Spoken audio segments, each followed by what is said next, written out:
بهرني لینکونه دښمن د ده په اړه باندې یو څه ویلي دي، خپلوانو ویلي دي، د اسلامي امارت په الاماره سایټ کې څه نشر شوي وو، یا په د اوسنیو حالاتو کې چا لیکنې پې باندې کړي دي، هغه انلاین نشر شوي دي. دلته همغه لینکونه راخیستلی شو.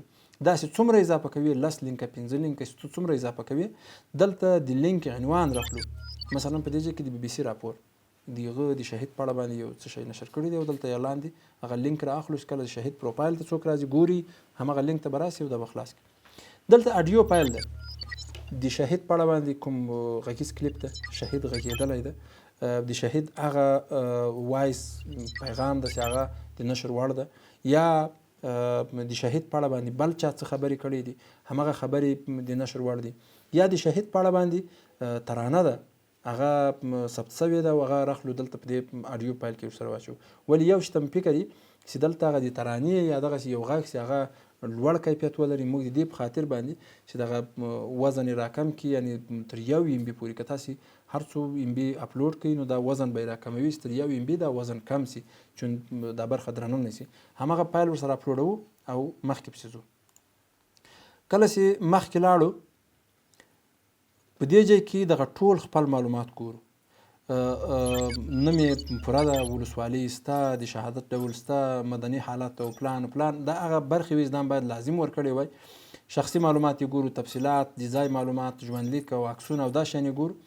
اوس د دې په خاطر باندې چې دا هسې یو څوک دغسې په نافهمي کې ورته رانشي، یو شی ګډوډ کار پې باندې کوي، یا لکه په ځینو سایټونو کې د چک په برخه کې، د ریپورټ د مخنیوي په برخه کې همغه برخه راخیستله کېږي. دلته دا سوالونه مختلف راځي. دا اوس 14-4 دا تر څو پورې چې موږ دا پوښتنه دلته صحیح جواب نه وي لیکلی دغه شهید موږ نشو ثبتولی. کله چې موږ او تاسې صحیح جواب لیکو بیا به دا ثبتېږي. ولې که چېرته مثلا موږ او تاسې ته 14-4 له دې چې دا ولاړ شي ما تعداد نه معلومیږي، یا دغه سوال دغسې وړ یو پیچلی سوال ده، زه چې کله کلیک پې باندې کوم له 19-8 دا څو کېږي، دا نه در معلوم. مثلا دلته په دې ژبه باندې بدلوم بیا هغه پسې راته تغیروي او هغه معلومات یې راړوي. 15-4 زه اوس په دې ځای کې هغه جواب تاییدوم. دا جواب چې مې ورته تایید کړو دلته ماته لیکي چې معلومات د تایید شو او نور د ثبتولو برخې ته تللی.